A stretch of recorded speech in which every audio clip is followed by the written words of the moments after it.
Non, mais vraiment, tu vois, t'as fait une vidéo il y a pas longtemps sur la masturbation, tu vois. Et la pornographie. Et la pornographie. À mon sens, aujourd'hui, tu prends un homme ou une femme, tu les, pas tu les coupes, mais tu restreins leurs interactions avec le sexe mutuel. Il y a tout le monde qui veut se marier jeune. Je suis quasiment sûr. Ouais. C'est-à-dire que tu t'enlèves tout ce qui est ce fléau pornographie et masturbation, tout ce qui est aussi pornographie douce, donc les réseaux sociaux où tu vois des femmes à moitié dénudées, etc. Que t'arrêtes de kiffer le soir sous ta couette en mode salam alaikum Jasmine, ça va, nanana, ah oui Mohamed, ça se passe super bien, en fait avec mon père en ce moment, tu vois, et t'enlèves tout ça, et ben je suis persuadé vraiment que tout le monde va penser plus facilement au mariage et va faire plus d'efforts pour le faire.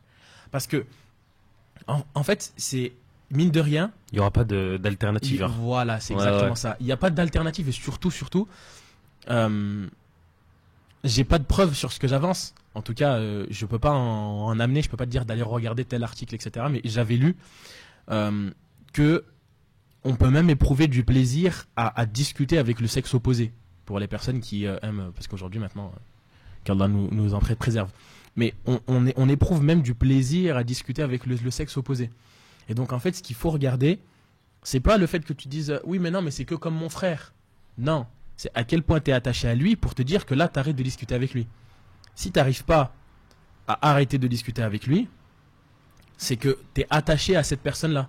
Mais tu es très fortement attaché à cette personne-là, tu vois. Vraiment. Et donc, tu peux éprouver même du plaisir à discuter avec le sexe opposé. Mais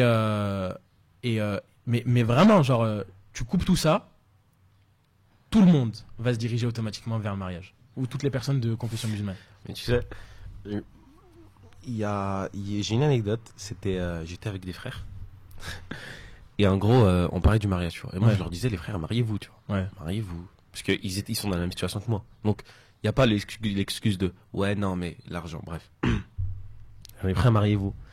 Ils me disent ah, non. Je leur dis ok, regardez. Parce que là, vous parlez. Mais est-ce que vous connaissez un frère ou une sœur qui, vous pouvez me l'amener et vous me dites que ni il ne parle avec de filles, ni il ne consomme de contenu à caractère pornographique, ni il se masturbe, ni quoi que ce soit avec une personne de l'autre sexe, et il te dit droit dans les yeux non, je veux pas me marier. Ouais. Moi je crois. Ça n'existe pas. Et le plus drôle, silence. Ouais. Plus aucun bruit, Ouais. personne ne parle. Et ils me regardent comme ça. Ouais. Parce qu'en fait, même eux, ils étaient concernés par ce que je disais. Tu vois. Et ils savaient que ce que je disais, ça les touchait eux, mais ça touche pas que eux. Ouais. Donc tu vois, cette question, peut-être des moyens, il faut vraiment la mettre de côté, tu vois. Non mais tu sais que moi je vais même être plus cru. Tu sais ça renvoie à quoi? Tout le monde veut s'amuser mais personne veut assumer. Vraiment, la vraie problématique c'est ça aujourd'hui. C'est que aujourd'hui on est dans une société où il faut de la dopamine, il faut du quickly, il faut du rapide. Et tout ce qui est trop dur, on le fait plus. À l'époque, on avait des grands-parents qui partaient faire des kilomètres pour aller chercher de l'eau. Nous aujourd'hui on allume un robinet et on en a. Et aujourd'hui, ce qui revient tout le temps, c'est oui, mais c'est dur, oui, mais c'est dur. Et la vraie règle, c'est depuis quand est-ce que parce que c'est dur, on ne doit pas le faire? Enfin, moi, je vois ça écrit nulle part. Depuis quand est-ce que c'est devenu tellement implicite de se dire que aujourd'hui, il y a une règle qui dit que quand c'est dur, bah, il faut pas le faire. Alors qu'on est inscrit en tant qu'humain pour ne pas se poser la question sur la difficulté, mais le faire. Et en fait, la difficulté, c'est qu'une information. C'est pas un état. Tu vois, c'est dur, ok, je le sais, c'est une information. Maintenant, c'est qu'est-ce que je fais? Tu peux aller au-delà de cette difficulté-là. Et il n'y a personne qui va assumer. Tout le monde veut s'amuser. Tout le monde veut aller dans son coin, se cacher, regarder des caractères pornographiques, etc. Mais personne veut se dire, ouais, tiens, c'est bon, je vais assumer, je vais essayer de me marier, etc. Tout le monde veut sortir avec la fille, mais personne ne va aller voir son père. C'est incroyable. J'ai une sœur qui commence à être en âge de se marier. Le nombre de personnes où je me suis retrouvé à discuter, ne serait-ce qu'à échanger avec eux, et que quand ça commence à devenir trop salam alaikum, je suis désolé, Ourti, ça va pas pouvoir se faire, tu vois. J'ai rien dit. Et en plus de ça, comme il dit mon frère, on est vraiment des grands frères cool et sympas, tu vois. Juste, salam alaikum mon frère, nanana, ce qu'il faut que tu saches, c'est que les choses, elles se font dans un certain cadre, avec certaines règles.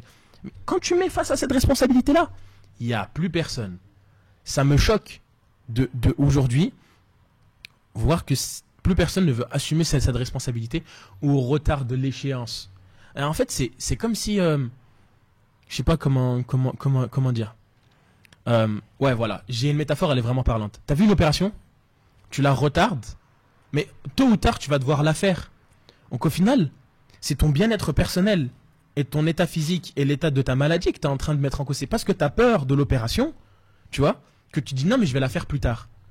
Donc si tu prends l'opération comme étant le mariage, que tu prends les peurs par rapport à la peur de la responsabilité et de ce que ça va engendrer, bah au final, tu retardes une échéance, mais le fait que tu sois mal, lui, il change pas.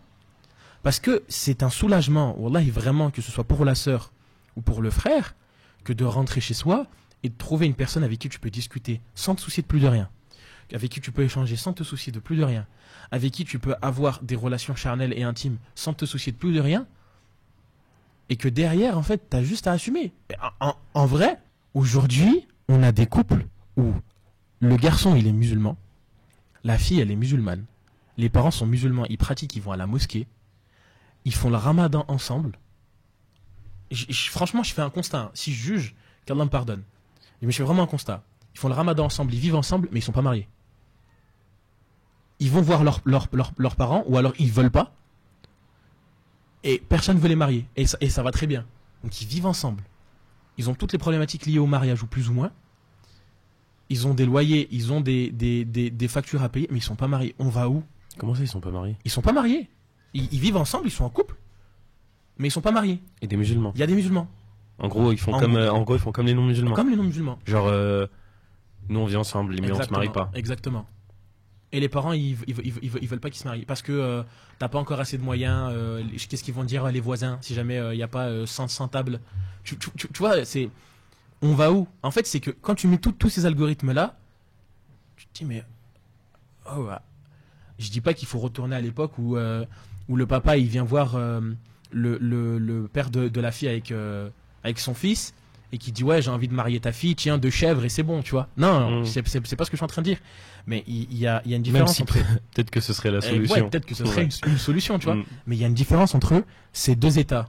Et ça, faut vraiment le prendre en compte, tu vois. Le fait de se dire, ok, je passe de cet état-là à cette étape-là. En fait, tu pars à une phase transitoire où tu peux avoir plein d'alternatives différentes. Wallahu alam. Mais tu sais, Wallah, en fait, il y a en fait, il y a pas qu'un acteur, tu vois. Même le mec qui dribble un peu, qui veut jouer avec les règles, même lui, il est pas en fait, même lui, quand j'y réfléchis, il est pas 100% responsable. Parce qu'il y a même, en fait, il y a une déresponsabilisation des parents. Et ça, en fait, je le voyais avec le frère Asdine. Il m'expliquait, en fait, si tu déresponsabilises ton enfant, il ne sera pas apte il n'aura pas les épaules nécessaires demain pour effectuer telle ou telle tâche. Tu vois. Et en fait, ça fait que il va aussi avoir cette peur du mariage. Il va se dire, non, le mariage, oh, c'est trop dur. Oh, il se peut que je vais pas pouvoir. Et ça pousse aussi, d'une certaine façon, à vouloir dribbler, à vouloir essayer ça avec telle fille, après telle fille, à sortir, à peut-être même vivre en couple, à faire toutes ces choses, tu vois. C'est vrai. En fait, t'as vu, aujourd'hui, on croit qu'on a des alternatives. Tu vois, vraiment, je me rappelle plus c'était quelle personne que j'avais écouté qui a dit l'une des plus grandes fitnas qu'on a eues, c'est le jour où on a fait le distinguo entre fard et sunna. Où on a fait la différence entre ce qui est considéré comme une obligation et ce qui est considéré comme une sunna. Alors que les pieux prédécesseurs, eux, tout ce que le prophète faisait, ils le faisaient. Et donc, une sunna non obligatoire, tu vois. Une sunna non obligatoire, tu vois, la différence entre une sunna obligatoire et une sunna non obligatoire. Et en fait, ce qui se passe, c'est quoi? C'est qu'à l'image de ce que tu viens de dire dans cette déresponsabilisation, et en fait, c'est que tu veux avoir des liens avec cette fille-là, mais parce que tu te dis qu'il y a d'autres chemins qui mènent pas à cette responsabilité-là, du coup, t'esquives. Tu vois. Des fois même, c'est juste une question de principe, comme tu as dit, c'est pour faire comme les non-musulmans et se dire que tu vis ensemble, que tu as des enfants ensemble, mais que tu te maries pas, tu vois. Que tu te maries pas parce que le mariage, c'est une responsabilité. Alors que tu as tout du mariage sur le papier. Que c'est juste un cadre, en fait, religieux qui t'autorise à. Et donc, parce que tu crois que tu as des alternatives, tu te permets. Tu te permets de faire à droite et de faire à gauche. Et vraiment, je suis totalement d'accord avec ce que tu disais tout à l'heure quand tu parlais de ce groupe d'amis. C'est qu'aujourd'hui, que tu parles à n'importe qui et que tu dis, en fait, quand tu n'as aucune interaction avec le sexe opposé, bah, tu tends obligatoirement vers le mariage et que tu es fermement convaincu qu'il faut pas que tu passes par d'autres chemins, que la seule voie halal c'est le mariage, bah, du coup tu vas en direction du mariage parce que tu peux pas aller faire autre chose. Ouais, je sais pas si tu te souviens Oblos quand il disait on croit qu'il y a plein de chemins, mais il n'y a Ouais. qu'un seul unique vrai chemin, Ah ouais, c'est l'islam, ouais. tu vois. Ouais. Et en fait, j'ai l'impression qu'on a poussé le concept. Ouais, ouais. On a dit, ouais, l'islam, c'est peut-être un peu trop dur. On m'a dit, je vais essayer ailleurs. Ouais. Mais moi, je le disais il y a pas longtemps, l'islam, c'est une religion d'hommes. Faux, c'est pas facile, c'est pas difficile, c'est le juste milieu. Ouais. On est là pour assumer. Ouais. Quand tu fais ta shahada, quand tu attestes qu'il n'y a de Dieu que Dieu, et que Mohammed alayhi salam est le messager, Ouais. bah tu te soumets à des règles. Ouais. T'as des règles, t'as des facilités, t'as un cadre de vie. Ouais, ouais. Tu t'y soumets en fait. Ouais, ouais. Et la soumission, par principe, on te demande pas ton avis. Ouais, ouais. Non, soumets-toi Ouais, ouais, à ce qui a été dit, c'est tout. Et Clairement. il n'y a pas besoin de réflexion, Ouais, tu vois. clairement. Et malheureusement, bah les jeunes ils veulent faire peut-être comme les non-musulmans. Enfin pas peut-être. Non, ils Mais veulent, je le disais tout à l'heure, ouais, tu vois, la société, tout ça. Ouais, en fait, ce qui se passe, c'est quoi? C'est que aujourd'hui, on a, en tant que musulmans, on a connaissance d'eux, mais très souvent, on n'y croit pas. Très souvent, dans la croyance, on n'y croit pas. Parce que si tu crois en la mort fermement et que tu sais que tu vas mourir à n'importe quel moment, et bah du coup, ce qui se passe, c'est que dans ton schéma de pensée, tu peux pas sortir des trucs en mode oui, mais ça c'est fatigant, oui, mais ça c'est trop dur. Parce que tu sais que le repos éternel, c'est quand tu seras mort, et c'est dans l'akhira, et que cette vie, c'est une vie d'épreuve pour que tu sois éprouvé. Et donc, t'es là en train de dire oui, mais c'est dur, oui, mais c'est pas facile, et du coup, tu fais pas certaines choses, ou alors t'assumes pas tes responsabilités. Mais alors que tu sais qu'au final, c'est l'akhira qui compte pour toi. Et en fait, tout le monde, de par le prisme où on se fait prendre par Dunya, bah, tout le monde veut absolument vivre Dunya. Tu vois. Et c'est ce qui fait qu'aujourd'hui, tu te retrouves face à toutes les problématiques qu'on a aujourd'hui, qui sont liées au mariage. Mais en fait, tout se suit. C'est un cercle vicieux sans fin. C'est-à-dire que si les parents ils poussent les gens à faire des études et ils les poussent pas au mariage, c'est parce qu'en réalité, derrière les études, il y a de l'argent. Et qu'il faut avoir une bonne situation. Et qu'il faut que, mashallah, akhi, tu es médecin. Tu vois. Ou, mashallah, tu es entrepreneur. Des bons trucs, des bons mots pour avoir de l'argent. Mais ça te sert à quoi au final? En vrai, ce que tout le monde devrait faire, c'est pas regarder comment est-ce qu'ils auraient aimé. Enfin, comment est-ce que la vie aurait pu être mieux pour eux, mais comment est-ce que ça s'est passé pour eux dans leur vie et est-ce qu'ils sont heureux ou pas? Et la plupart de nos parents, ils sont très heureux. Ils ont eu des enfants. Tu leur demandes est-ce que tu es heureux dans ta vie? Ils te disent oui, alhamdoulilah. J'ai fait un travail qui était certes pas facile, mais j'ai éduqué des beaux enfants. Aujourd'hui, ils sont dans la religion. Tu vois? Et c'est ça qui prime. Mais parce que tout le monde veut cette dunya et en veut plus, tu tends vers tous les schémas qu'on a. Parce que c'est plus facile d'avoir plusieurs femmes que de garder une et d'assumer les responsabilités et de se dire que des fois, quand elle va te gueuler dessus sans aucune raison et que la seule chose que tu as envie, c'est de claquer la porte et de te barrer, bah, il va falloir que tu restes et que tu affrontes ce problème-là. Tu vois? Que le fait que tu te dises aussi que j'ai peut-être pas besoin d'être multimillionnaire ou milliardaire. Tu vois, parce que aujourd'hui, quand tu regardes au-delà du fait que les gens ils ont beaucoup d'argent, souvent pour s'enrichir personnellement, il faut rendre pauvres les gens. Tu vois. Et donc, quand tu fais le prisme de tout ça et que tu mets tout ça en commun, bah, tu te dis qu'au final, ça revient à notre croyance même et à notre manière et à notre vision du djinn. Et le fait qu'aujourd'hui, on aborde ça un petit peu comme les chrétiens, c'est de se dire que oui, mais je prie, oui, mais je demande à Dieu, je fais des invocations, mais plus comme un mode de vie. On a oublié notre mode de vie, tu vois. Et ça, c'est vraiment plus que personnel.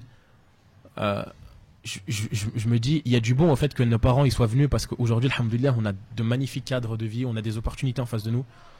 Mais on en a fini par être des lions déguisés en moutons, tu vois.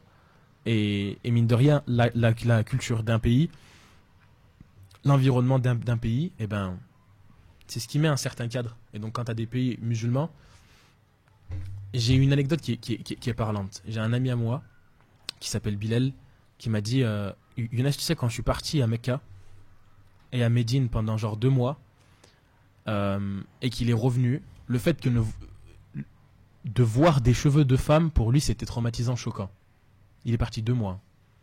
Parce que là-bas, tout le monde est couvert, tu vois. Et donc, quand tu mets les modes de culture, tu te dis qu'au final, bah, il y a des choses qui te rappellent plus tes croyances et qui te rappellent plus ton mode de vie que d'autres pays ou que les modes de pensée occidentale. Et à mon sens, pour moi, c'est tout un package qui fait que aujourd'hui, tu as vraiment une cassure. Genre, tu as rarement de la nuance entre les deux, entre ceux qui sont contre le mariage, pour les études, contre les études. Tu as rarement de la nuance entre les deux. Parce que tu as ceux qui sont attachés à ce mode de vie-là, qui veulent faire ça, tu vois. Et tu as ceux qui sont non, mais on est open space. Et au final, tu as plein de dérives. Mais bref, ça, c'est un autre débat. C'est juste la question du juste milieu aussi. C'est la question du juste milieu, ouais. Et Inch'Allah, pour finir, un petit peu, là, ce sera un petit peu une question parallèle, tu vois. On va plus un petit peu se placer en tant que parent. Parce que bah, tes parents, de toute façon, et moi, Inch'Allah. Comment est-ce que tu te comporterais avec celui qui viendrait demander la main de ta fille? Si demain tu en as une, bien sûr. Bien, comment est-ce que comment est-ce que tu aimerais te comporter? Si tu permets, je vais répondre en deux phases. La première, j'ai pas de fille. Donc c'est difficile pour moi de me projeter où j'attends pas de fille pour l'instant, mais j'ai un fils. Donc ce que j'aimerais d'abord dire, c'est pourquoi est-ce que j'ai fait cette démarche-là de partir voir le père et de pas discuter avant. C'est parce que j'aimerais vraiment que comme j'ai fait pour ma femme, on fasse pour ma fille, tu vois. Vraiment. J'aimerais vraiment, c'est-à-dire que quelqu'un vienne et qu'il la voie quelque part sans discuter avec elle et qui vienne me voir et qui entre guillemets me montre le respect que je suis censé avoir, parce que on oublie souvent que derrière cette fille-là qui est bien, qui nous plaît, bah il y a un père qui l'a éduquée. Il y a un père qui s'est cassé la tête à faire en sorte à ce que elle soit préservée, qu'elle ait une éducation religieuse, que ce soit une future bonne mère pour ses enfants, et que ce soit un père ou une mère, et qu'il a fait des sacrifices, et que c'est sa princesse, tu vois. Et donc j'aimerais vraiment beaucoup que comme j'ai fait, on me fasse. Et dans le cas de mon fils, je ferai tout pour qu'il fasse la même chose, voire même mieux. C'est-à-dire que je ferai tout ce qui est en mon pouvoir, si Allah me le permet, pour aller toquer à la porte d'une fille qui lui plaît et la demander en mariage, etc. Et je mettrai tout ce qui est en mon pouvoir et en œuvre pour lui faciliter dans cette démarche-là. Vraiment. C'est-à-dire que mes peurs et mes craintes et les difficultés que j'ai eues, et je vais pas faire en sorte à ce que j'évite le mariage. Non, je vais faire en sorte à ce que je lui donne ce que moi je n'ai pas eu. Et en fait, bien souvent aujourd'hui, les parents veulent éviter le mariage au lieu de les aider et les faciliter dans leur démarche pour que ça se passe mieux que comment ça s'est passé pour eux. Tu vois, on veut enlever le problème au lieu de le résoudre. Moi, j'ai vraiment envie de résoudre ce problème-là et de se dire que essayer déjà de l'aider, de lui donner une certaine somme d'argent, de le faciliter dans sa démarche par rapport au mariage et là où il se situe, etc. Voilà pour moi en tout cas. Ok, bah, alhamdoulilah. Inch'Allah, j'espère que ça vous aura à tous et à toutes servi, aux parents comme aux jeunes, etc. Inch'Allah.